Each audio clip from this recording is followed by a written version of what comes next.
بسم الله الرحمن الرحيم الحمد لله وكفى وسلام على عباده الذين اصطفى أما بعد فأعوذ بالله من الشيطان الرجيم بسم الله الرحمن الرحيم يا أيها الذين آمنوا لم تقولون ما لا تفعلون كبر مقتا عند الله أن تقولوا ما لا تفعلون صدق الله العلي العظيم.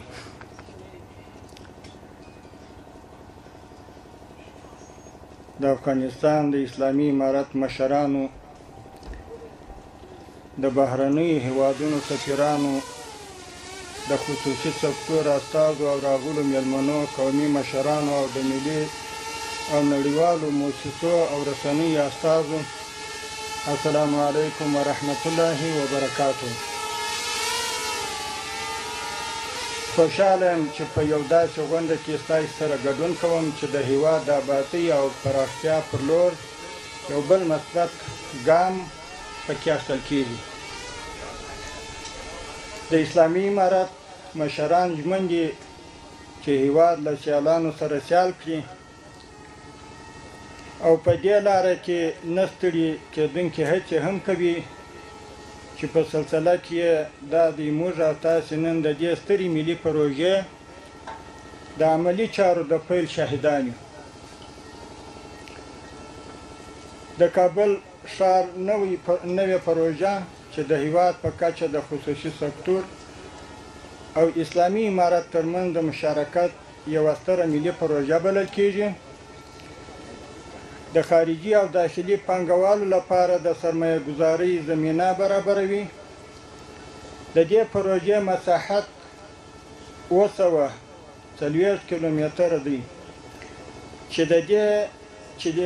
د دې سبز، شکردرې، کلکان، قره‌باغ ولسوالۍ، د کوهدامن سیمې او همدا ډول د پروان ولایت د باریکې آب سیمې رانغاړي. دغه پروژه پر 4 برخو ویشل شوې ده چې د لومړي برخې پلان یې تکمیل شوی دی او پاتې نورې 3 برخې او د سیاسي چارو او سهولتونو په برخه کې یې د پانګونې لپاره هڅې روانې دي. د کابل نوی ښار د اقتصادي فعالیتونو یوه مجموعه ده چې په لومړي پاس کې یې د 15 لکه اوسېدونکو لپاره د 80,000 کورونو د جوړونې، تجارت، زراعت، تفریحي، صنعتي او لوجستیکي پارکونو لپاره پانګونه په پام کې نیول شوې ده تر څو دوامدار اقتصادي پرمختګ رامنځته شي او د افغانستان سرچینې پکې په اغېزمنه او مثمره توګه په کار واچول شي.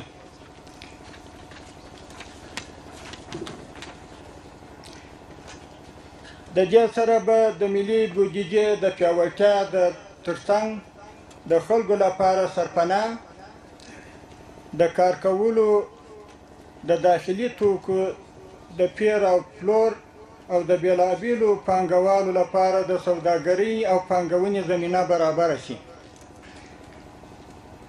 د کابل نوی ښار چې د کور او ښار جوړونې او ژوند کولو پر ټولو سهولتونو برابر دی، په آبادولو سره به یې له موجوده کابل څخه نوی کابل ښار ته د نفوسو انتقال پیل شي. په اوسني ښار کې به ګڼه ګوڼه راکمه او د ترافیکي د ازدحام مخنیوی به وشي انشاءالله تعالی. محترمو،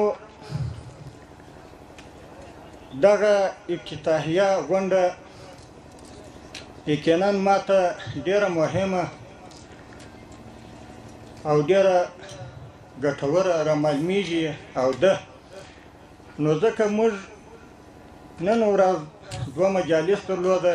یو مې خاص د دې دپاره پرېښوی لغوه مو کوي چې په دې افتتاحیه غونډه کې موږ ګډون وکړو او خپلو ګرانو هیوادوالو ته د دې ارزښت ور وښایو.